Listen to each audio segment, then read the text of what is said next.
رفیق بلخی رحمۃ اللہ علیہ۔ جب حضور اکرم صلی اللہ علیہ وآلہ وسلم کی حدیث سنو، عمل کرنے کی نیت سے یاد رکھو، نہ کہ روایت کرنے کی نیت سے۔ زبردست گناہوں کا کفارہ زیر دستوں کی امداد کرنا اور درد مندوں کی دستگیری کرنا ہے۔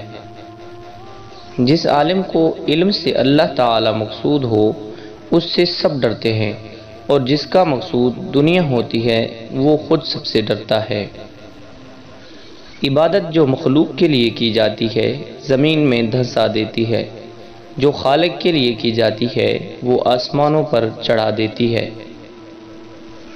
علم کا فائدہ 3 باتوں پر عمل کرنے میں ہے، ورنہ یہ نفع نہیں دیتا اگرچہ صندوق کتابوں کے پڑھ لے۔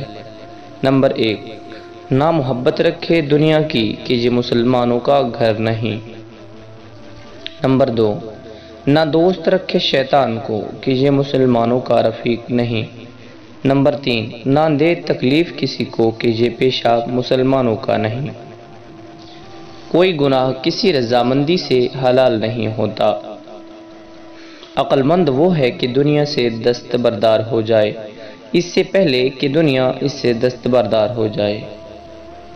ایک شخص نے وصیت چاہی، فرمایا اگر دوست چاہتا ہے تو خدائے عز و جل کافی ہے، اگر ہمراہ چاہتا ہے تو کرامن کاتبین کافی ہیں، اگر مؤنث چاہتا ہے تو قرآن مجید کافی ہے، اگر کام چاہتا ہے تو عبادت کافی ہے، اگر واعظ چاہتا ہے تو موت کافی ہے۔